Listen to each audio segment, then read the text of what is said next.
In sports card investing, you hear all the time, buy low and sell high, as if it's just that easy, right? How come most people don't really do this? Hey, I need you to do me a favor. Make sure everybody knows that the bagels are for sales associates only. No problem, sir. All right. Let's talk about it.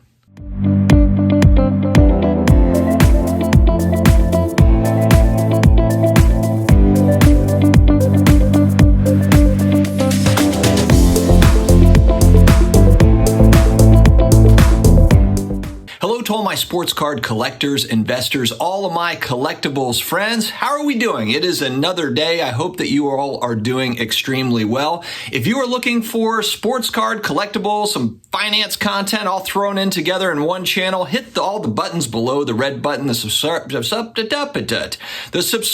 button, the likes, the notifications, all of the things, so that you can be notified each and every time a video is released. And they are often, folks, 4, 5, 6, 7 videos a week. Also connect with me on IG at SportsCardDad, as well as Twitter, the SportsCardDad. Okay, guys, I thought this was kind of a fun topic, and I've made videos over the last few days, seen some comments, and a lot of great feedback. I love hearing from you all, so please keep that going.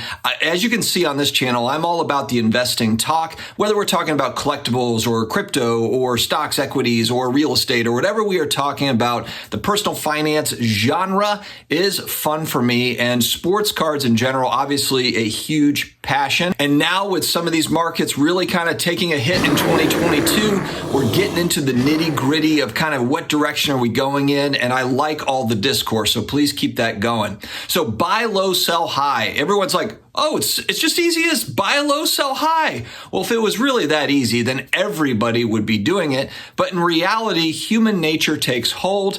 I do the same exact thing, whereas I catch that FOMO train where I'm like, man, I love this. I'm getting on board. I'm getting on that bandwagon and I'm riding it up. FOMO is certainly a real thing on the way up. It happens to the best of us. But you know what also happens to the best of us?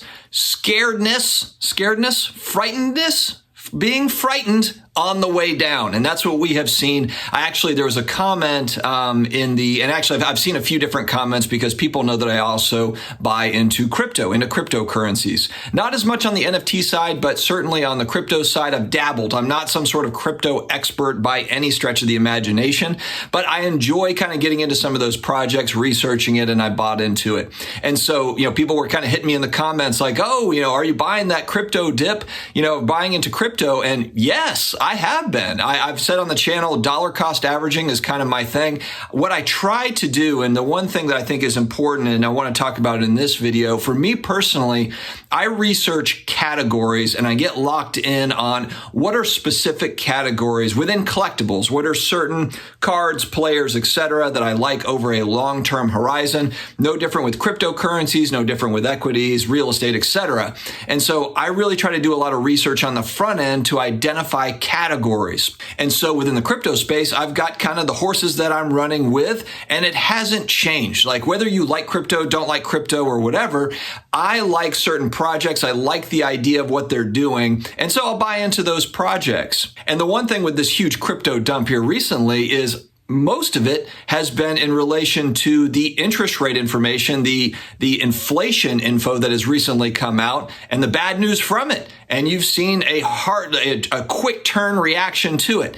It's not necessarily that we've seen a truckload of bad news as far as crypto projects are concerned. And so I like that kind of environment. Look, it would be different if there was tons and tons of weird bad news going on. And there was some things going on. Don't get me wrong. There's been some weird things going on in the crypto space where you're like, I don't really like that, specific projects, etc. But all in all, it's really just macroeconomic stuff that has played a role in it. And the same goes for collectibles, same goes for a lot of this stuff. And so time horizon is an incredibly important thing. And I want to talk about this, whether we're talking about cards or any of these categories, a lot of people are operating on a very short-term time horizon. And that's why they're not really building anything. You can't really build any sort of long-term wealth And also, let's also kind of say that wealth is built over a long period of time. It is not built in the short run. Are there fortunes made in a short period of time? Yes, it happens. It happens. It's extremely few and far between. It's a 0.0001%. The majority of the billionaires that are out there today, it did not happen overnight. As a matter of fact, it was intentionally didn't happen over time. It intentionally did not happen because those billionaires were too busy reinvesting. When we look at the Elon Musks of the world, when we look at the Bezos of the world, those companies were losing money for a long period of time. Why was that? Why were they losing money? Because they were reinvesting into their infrastructure, into their business. They were not taking that money out as their own personal wealth. Were they still doing well? Yes, they were doing well. But that ship was built over time. Rome was not built in a day. And it's really no different with any of these things, regardless of whatever we're talking about. Time horizon is so important. So I love when people just jump into my comments and say like, oh, you were dumb for buying into this, or you were dumb for buying into that. And you are right. I will lose on some of the things. And that's okay. That's part of it. You don't make money on 100% of the things that you buy into. It just doesn't work like that. You're trying to win more than you lose. That's really the game. And the reality though is, again, time horizon. Time horizon is very important. Some of the things that I have that I'm holding on, that I'm down on, I feel pretty good about them over a long period of time. I'm not worried about what they do in a year or 6 months, a year, 2 years, 5 years. I'm going to sit on it and see what it does. It's an experiment. It's a project. But again, this is not short-term thinking. And our society and so much of people today is so much of the short-term thinking. And it's no different when markets go down. You see this where the market goes down. It's either people are mass sell-off. I'm terrified beyond the capacity for rational thought.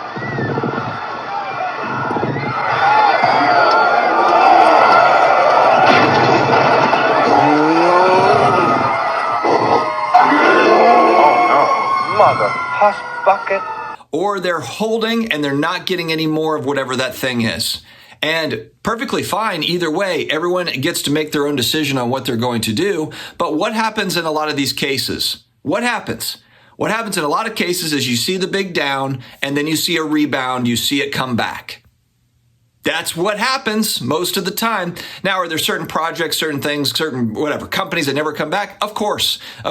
There's, you'll see it even in equities disclosures. When you're talking about stock disclosures, what is said in that in equities? Past performance has no indication on future performance. In other words, just because something has done well in the past doesn't mean that it's going to do well in the future. And that's part of all those disclosures. It's no different with anything. But that is the roller coaster ride of investing, whether we're talking about sports cards or any of these categories. So guys, how are you feeling? Are you dollar cost averaging? Are you just sitting and holding? Or are you selling off? And again, everybody's got their own deal. So whatever you decide to do is totally fine. It's your deal. And we all have to make these decisions for ourselves, which makes it tough. These are tough decisions. But I would like to hear from you all in the comments.